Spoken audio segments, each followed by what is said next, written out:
Hello students, welcome to VTU Guru. Final year students 22 scheme ಅವರು internship ಎಲ್ಲಿ ಮಾಡ್ತಿದ್ದಾರೆ ಗೊತ್ತಾ? ಏರ್ ಕೇರ್ ಕ್ಲಿನಿಕ್ ಅಲ್ಲಿ, ರೆಸ್ಟೋರೆಂಟ್ ಅಲ್ಲಿ ಮತ್ತೆ ಕ್ಲೋಸ್ ಆಗಿರುವಂತ ಕಂಪನೀಸ್ ಅಲ್ಲಿ ಇಂಟರ್ನ್ಶಿಪ್ ಮಾಡ್ತಾ ಇದಾರಂತೆ. VTU ವೆರಿಫಿಕೇಶನ್ ಮಾಡಿದ ಮೇಲೆ ಗೊತ್ತಾಗಿದೆ ಇವೆಲ್ಲ ಫೇಕ್ ಇಂಟರ್ನ್ಶಿಪ್ಸ್, ಫೇಕ್ ಡೀಟೇಲ್ಸ್ ನ ಪ್ರೊವೈಡ್ ಮಾಡಿದ್ದಾರೆ ಸ್ಟೂಡೆಂಟ್ಸ್ ಅಂದ್ಬಿಟ್ಟು. ಸೊ ಯಾಕೋ ಈ ರೀತಿ ಮಾಡ್ತೀರಾ? ಫೈನಲ್ ಇಯರ್ ಸ್ಟೂಡೆಂಟ್ಸ್ ಇದಾರೆ ನೀವು, ಹೌದಾ? ಇನ್ನೇನು ಇವಾಗ ಇಂಟರ್ನ್ಶಿಪ್ ಕಂಪ್ಲೀಟ್ ಆದ್ಮೇಲೆ ಬಂದು ಎಕ್ಸಾಮ್ ಬರೀಬೇಕು, ಅದಾದ್ಮೇಲೆ ಬ್ಯಾಕ್ಲಾಗ್ಸ್ ಇದ್ರೆ ಕ್ಲಿಯರ್ ಮಾಡ್ಕೋಬೇಕು, ಡಿಗ್ರಿ ತಗೋಬೇಕು. ಸೊ ಲಾಸ್ಟ್ ಮೂಮೆಂಟ್ ಅಲ್ಲಿ ಈ ರೀತಿ ಮಾಡಿದರೆ ನಿಮ್ಗೆ ಲಾಸ್. ಒಂದ್ ವೇಳೆ ಅವ್ರು ಡಿಟೇನ್ ಮಾಡಿದ್ರೆ ಅನ್ಕೊಳ್ಳಿ, ಅವಾಗ ಏನ್ ಮಾಡ್ತೀರಾ? ಡಿಟೇನ್ ಗೊತ್ತಲ್ಲ ನಿಮ್ಗೆ, ಅದನ್ನ ಕೂಡ ನಾನು ನಿಮ್ಗೆ ಹೇಳ್ತೇನೆ ಡಿಟೇನ್ ಏನಂತ.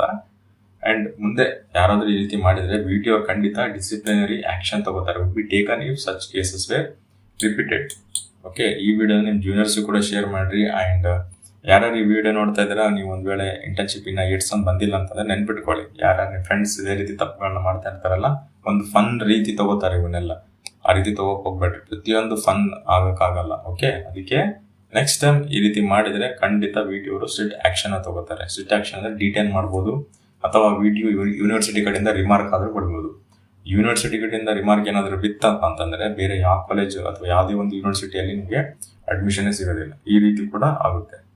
ಇವೆಲ್ಲ ಮಾಲ್ ಪ್ರಾಕ್ಟೀಸ್ ಅವೆಲ್ಲ ಗೊತ್ತಲ್ಲ ನಿಮ್ಗೆ. ಯಾರಿಗಾದ್ರೂ ಮಾಲ್ ಪ್ರಾಕ್ಟೀಸ್ ಆಯ್ತಪ್ಪ ಅಂದ್ರೆ, ಕೇಸಸ್ ಆಯ್ತಂತಂದ್ರೆ VTUಗೆ ಹೋಗಿ ಅವ್ರು ಕೇಳ್ರಿ, ಎಷ್ಟು ಒದ್ದಾಡಿರ್ತಾರೆ.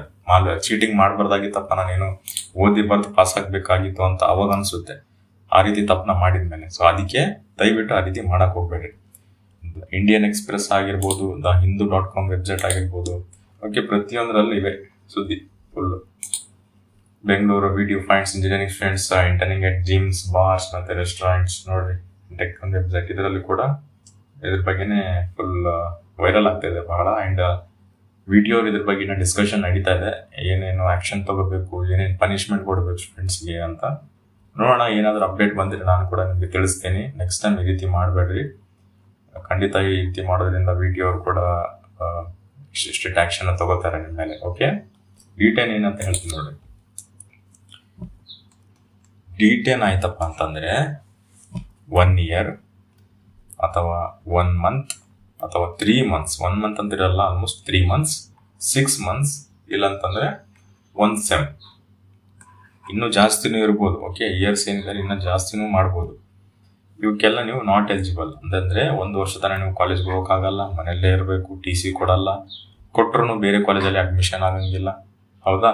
ಮತ್ತೆ 3 ತಿಂಗಳ, 6 months, 1 sem ಎಕ್ಸಾಮ್ ಬರೋಕೆ ಆಗಂಗಿಲ್ಲ. ನೀವು ಮನೆಯಲ್ಲೇ ಇರಬೇಕಾಗುತ್ತೆ. ನಿಮ್ಮ ಫ್ರೆಂಡ್ಸ್ ಎಲ್ಲ ಓದಿ ಪಾಸ್ ಆಗ್ತಾರೆ, ನೀವು ನೋಡಿದ್ರೆ 3 ತಿಂಗಳ, 6 ತಿಂಗಳ, 1 sem ಮನೆಯಲ್ಲೇ ಆರಾಮ್ ಇರಬೇಕಾಗುತ್ತೆ. ಮತ್ತೆ ಅವ್ರು ಡಿಗ್ರಿ ತಗೊಂತಾರೆ, ನೀವು ಅವ್ರ ಡಿಗ್ರಿ ತಗೊಂಡ್ಮೇಲೆ ಮತ್ತೆ ನೀವು ಕುಂತು ಓದಿ ಮತ್ತೆ ಡಿಗ್ರಿ ತಗೋಬೇಕಾಗುತ್ತೆ, ಒಬ್ಬರೇ ಎಕ್ಸಾಮ್ ಬರೋದು. ಆ ರೀತಿ ಮಾಡ್ತೀರಾ ನೀವು ಯೋಚನೆ ಮಾಡ್ರಿ. ಅವಾಗ ನಿಮ್ಗೆ ಇಂಟ್ರೆಸ್ಟ್, 1 ವರ್ಷ ಮನೇಲಿ ಕುಂತ್ರೆ ಇಂಟ್ರೆಸ್ಟೇ ಬರೋಲ್ಲ ನಿಮ್ಗೆ ಓದೋಕೆ, ಹೌದಾ? ಎಷ್ಟೋ ಜನ ಇದ್ದಾರೆ ಈ ರೀತಿ. ನಾವು ಕೂಡ ಬಹಳಷ್ಟು ಜನ ನೋಡಿವಿ, ಅವರೇ ಹೇಳ್ತಾರೆ, ಎಕ್ಸ್ಪೀರಿಯನ್ಸ್ ಮೇಲೆ ಹೇಳ್ತಾರೆ, ಈ ರೀತಿ ಮಾಡಬಾರ್ದಾಗಿತ್ತು. ಅವಾಗ ಗಿಲ್ಟ್ ಫೀಲ್ ಆಗುತ್ತೆ, ನಾವು ತಪ್ಪು ಮಾಡಿಬಿಟ್ಟಿವಿ, ಆ ರೀತಿ ಮಾಡಬಾರ್ದಾಗಿತ್ತು ಅಂತ. ಸೊ ಗುಂಪಲ್ಲಿ ಗೋವಿಂದ ಆಗ್ಬೇಕು ಯಾವತ್ತಿದ್ರು. ಓಕೆನಾ? ಇಂಜಿನಿಯರಿಂಗ್ ಅಂತಂದ್ರೆ ಅದೇ. ಯಾವಾಗನಾಗ್ಲಿ ಸಿಂಗಲ್ ಉಳಿತಾರಲ್ಲ ಯಾರು, ಅವ್ರು ಮಾತ್ರ ಸಿಗ್ಬಿಡ್ತಾರೆ ಲಾಸ್ಟ್ ಮೂಮೆಂಟ್ ಅಲ್ಲಿ. ಆ ರೀತಿ ತಪ್ಪನ ಮಾಡಿ ಇವಾಗ ಮಾಡಿರ್ತಾರೆ, ಅವಾಗ ಏನು ಗಿಲ್ಟ್ ಫೀಲ್ ಆಗಲ್ಲ. ಬಟ್ ಒಂದಿನ ಗಿಲ್ಟ್ ಫೀಲ್ ಆಗುತ್ತೆ. ನಿಮ್ಮ ಪೇರೆಂಟ್ಸ್ ಬಗ್ಗೆ ಯೋಚನೆ ಮಾಡ್ರಿ, ನಿಮ್ಮ ಫ್ಯೂಚರ್ ಬಗ್ಗೆ ಯೋಚನೆ ಮಾಡಿ 1 second. ಓಕೆ, ಇವನ್ನೆಲ್ಲ ಸೈಡ್ಗೆ ಇಟ್ಟರೆ, ನಿಮ್ಮ ಫ್ರೆಂಡ್ಸ್ನ ಪ್ರತಿಯೊಂದನ್ನು ಸೈಡ್ಗೆ ಇಟ್ಟರೆ, ನಿಮ್ಮ ಫ್ಯೂಚರ್, ನಿಮ್ಮ ಫ್ಯಾಮಿಲಿ, ನಿಮ್ಮ ರೆಸ್ಪಾನ್ಸಿಬಿಲಿಟಿ ಏನು ಮನೆಯಲ್ಲಿ. ಓಕೆ, ನಿಮ್ಮ ಅಪ್ಪ ಅಮ್ಮ ದುಡಿತಾರೆ. ಸೊ ಆ ಒಂದು ಅಮೌಂಟಿಂದ ನೀವು ಇಲ್ಲಿ ಬಂದು ಮಜಾ ಮಾಡ್ತಿರ್ತೀರ. 1 second ಅವ್ರ ಬಗ್ಗೆ ನೀವು ಯೋಚನೆ ಮಾಡಬೇಕಾಗುತ್ತೆ. ಓಕೆ, ಪ್ರತಿಯೊಂದು ಫನ್ ಅಂತ ತಿಳ್ಕೊಕ್ ಹೋಗ್ಬೇಡ್ರಿ.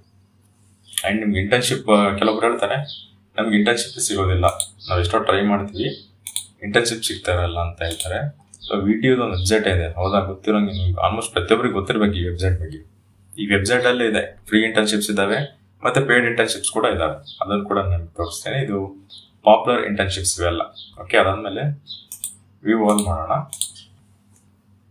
ಸ್ಟೈಪಂಡ್ ಕೊಡುವಂಥ ಇಂಟರ್ನ್ಶಿಪ್ಸ್ ಕೂಡ ಇರ್ತವೆ, ಬಟ್ ನೀವು ಅದೊಂದು ಎಲಿಜಿಬಿಲಿಟಿ ಕ್ರೈಟೇರಿಯಾ ಇರುತ್ತೆ. ಅದಕ್ಕೆ ಎಷ್ಟು ಪರ್ಸೆಂಟೇಜ್ ಇರಬೇಕು, ಯಾವ ರೀತಿ ಓದಬೇಕು, ಯಾವ ರೀತಿ ಸೆಲೆಕ್ಟ್ ಆಗಬೇಕು ಅಂತ. ಓಕೆ, ಇಂಟರ್ನ್ಶಿಪ್ ಟೈಪ್ ನೋಡಿದ್ರೆ ಇವೆಲ್ಲ free internship. On site, offline ಇದೆ, ಕೆಲವೊಂದು ಆನ್ಲೈನ್ ಇರ್ತವೆ. ನೋಡಿ, ನೀವು ಎಷ್ಟೊಂದು ಇಂಟರ್ನ್ಶಿಪ್ಸ್ ಇದಾವೆ, ಅಪ್ಲೈ ಮಾಡ್ಬೋದು ನೀವು, ಹೌದಾ? ಲಾಸ್ಟ್ ಡೇಟ್ ಕೂಡ ಇದೆ, ಅಪ್ಲಿಕೇಶನ್ ಕ್ಲೋಸ್ ಆಗಿದ್ದಾವೆ. ಒಂದು ವೇಳೆ ಇದರಲ್ಲಿ ಇಂಟರ್ನ್ಶಿಪ್ ಮಾಡೋಂಗಿಲ್ಲಪ್ಪ ಅಂತಂದ್ರೆ ಪ್ರೈವೇಟ್ ಎಷ್ಟೋ ಇದಾವೆ ಇಂಟರ್ನ್ಶಿಪ್ಸ್ ಹೊರಗಡೆ, ಕಮ್ಮಿ ದುಡ್ಡಲ್ಲೇ ನಿಮಗೆ ಇಂಟರ್ನ್ಶಿಪ್ ಕಂಪ್ಲೀಟ್ ಮಾಡಿ ಕೊಡ್ತಾರೆ, ವಿತ್ ಸರ್ಟಿಫಿಕೇಟ್ ಕೂಡ ಪ್ರೊವೈಡ್ ಮಾಡ್ತಾರೆ. ಆ ರೀತಿ ಜೆನ್ಯೂನ್ ಇಂಟರ್ನ್ಶಿಪ್ ಮಾಡ್ರಿ. ಅದೆಷ್ಟು ಸಣ್ಣ ಕಂಪ್ನಿ ಇರಲಿ ಅಥವಾ ಎಷ್ಟು ದೊಡ್ಡ ಕಂಪ್ನಿ ಇರಲಿ, ಸೊ ಜೆನ್ಯೂನ್ ಮಾಡ್ರಿ ಸಾಕು. ಅದ್ ಬಿಟ್ಟು ಈ ರೀತಿ ಫೇಕ್ ಇನ್ಫಾರ್ಮೇಶನ್, ಫೇಕ್ ಡೀಟೇಲ್ಸ್ನ ಯಾವತ್ತು ಕೊಡಕ್ ಹೋಗ್ಬೇಡ್ರಿ. VTO ಅವ್ರಿಗೆ ಗೊತ್ತಾಯ್ತು ಅಂತಂದ್ರೆ ಆಲ್ರೆಡಿ ಗೊತ್ತಾಗಿದೆ. ಇವಾಗ ನೆಕ್ಸ್ಟ್ ನಿಮ್ಮ ಜೂನಿಯರ್ಸ್ಗೆ ಏನು ಆಕ್ಷನ್ ತಗೋಬೇಕು, ಅವ್ರಿಗೆ ಏನು ಸ್ಟ್ರಿಕ್ಟ್ ಮಾಡ್ತಾರೆ ಇವಾಗ ಗೊತ್ತಿದೆಲ್ಲ. ಇದು ಮಾಡಿದಾರಲ್ಲ VTO AICT ಆಕ್ಟಿವಿಟಿ ಗೊತ್ತದಲ್ಲ, ಅದು VTO ಆ್ಯಪ್ ಮಾಡಿದ್ದಾರೆ. ಇನ್ನು ನೆಕ್ಸ್ಟ್ ಇದೇ ರೀತಿ ಬರ್ತಾ ಬರ್ತಾ ಹೊಸ ಫೀಚರ್ಸ್ ಆ್ಯಡ್ ಮಾಡ್ತಾ ಹೋಗ್ತಾರೆ. ಓಕೆ ಸ್ಟೂಡೆಂಟ್ಸ್, ಈ ವಿಡಿಯೋ ನಿಮ್ಗೆ ಇಷ್ಟ ಆಗಿದ್ರೆ ಪ್ಲೀಸ್ ಲೈಕ್ ಮಾಡಿ, ಶೇರ್ ಮಾಡಿ ಮತ್ತು ಸಬ್ಸ್ಕ್ರೈಬ್ ಮಾಡಿ. And thanks for watching.